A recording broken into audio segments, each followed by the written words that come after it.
course, you can learn when you come here with a glass in hand. That's part of the spirituous education. You may come here and attend those public tastings that we have. Or our spirit sommeliers, who are extremely knowledgeable, will tell you about what you're drinking, what you're curious about. However, you might be a bit more curious than that. And just for this reason, we have come up with this brandylibrary.tv in order to show you the behind the scenes and the very details of the craft. Now, we're talking about cognac, Armagnac, Calvados, tequila, mezcal, bourbon, American whiskey, Tennessee whiskey, and the craft distillers, of course. Well, it's very important that you understand what goes on here. Because you could be really at home and still do your learning. You can go to a liquor store, buy this bottle of whiskey, cognac, bourbon, whatever, and learn about it at home. It's better for my business that you come here, of course. But you could be in the office and wonder what you'll be having later on. Well, that's quite all right. brandylibrary.tv will help you with this. It takes the shape of the Brand Ambassador series first, where we film and we interview a specialist, the man behind the bottle, or one of them, who knows quite a bit about the brand and the different marks in the range. So we'll talk about fermentation, maturation, but also we'll go over details of distillation, the raw material, what kind of corn, what's the peating level on the malted barley. But this one is really an expression of what would be a fresh grapes just after harvest. You know, that's exactly what we wanted. You know, everybody has their own style in cognac, and you know, and that's fine. But you know, what we like to do at Ferrand is that we like to really release the freshness of those grapes.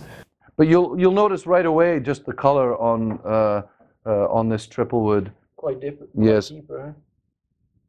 And this, so when we say triple wood, the 3 woods are 200-liter bourbon barrel for 5 to 11 years, and then the quarter cask for up to 8 months, and then Oloroso sherry for 2 years. Okay. So and those sherry butts were first fill sherry butts or second fill? They're going to be first fill. Okay. Our new rye whiskey that we have today, it's taken us a long time to get the recipe correct and figure out how to work the still right and to get the recipe that we want. So, you know, we have some stuff that's a couple years old right now, but just a little bit, but more to come. Okay. So it's a long process. And then, of course, you're sourcing great whiskeys from here and there. Yeah. What's Scotland? When we talk about sherry, remember when it leaves for Reptile Pintera, I leave with 5 litres. When it arrives in Scotland, that 5 litres is probably down to about 3 litres. The rest is impregnated in the wood. When it arrives in Scotland, we have to, by law, pour the rest out completely in that cask. You're not allowed to add. You're not allowed to add, by law, anything to Scotch whisky. It has to be derived from the wood. And that's why we're not allowed to add anything. It's nature at its very best. Yes, we get extractives from the wood, but what you've got to be very careful about more than anything is making sure that it doesn't dominate. Further pursuing this spirituous education, you can watch the field trips. This is another chapter of the brandylibrary.tv book, should we say. There we investigate, we go to the very region, country of production, and we go meet a few distillers, a few whiskey, rum, tequila, Irish whiskey, cognac producers, and we ask them questions. But we show what's around. So you will get to see the raw material growing in the field. You'll see the corn. You'll see the very thick molasses too. These are real field investigations. You'll get the answers of questions you've always wanted to ask. How is a typical bourbon barrel made? What about this charring of this new barrel? What's a sherry butt? Where is mezcal taking its smokiness from? All of those questions are extremely relevant. And when you taste those whiskeys, those tequila, mezcals, all of these spirits, you'll appreciate them a bit better.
Part of the story, the Hennessy family was involved into It's a lot of age stuff.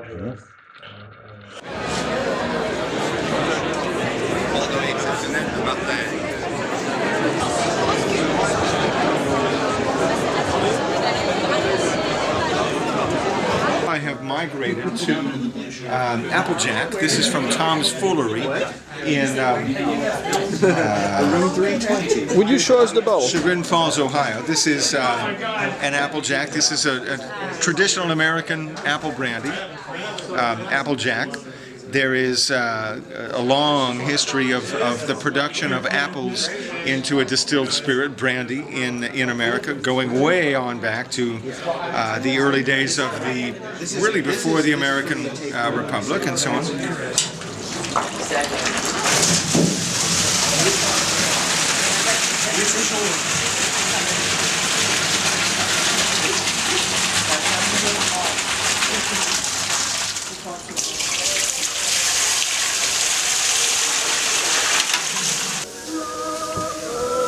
Là, ça fait de la poussière, les... C'est la fumée qui fait... la cendre de la fumée, je nettoie un peu.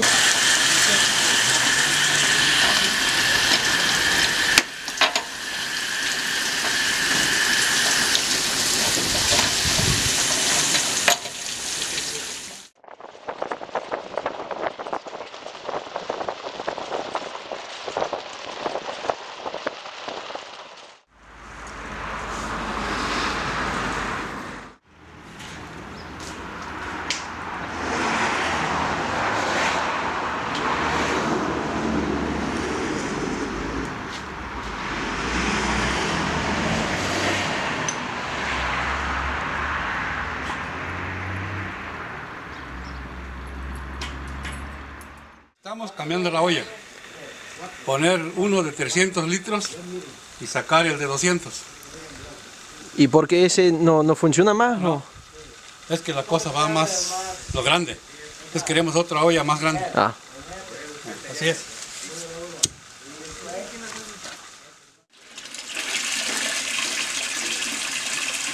You've heard it many times. Lots of spirit producers say so.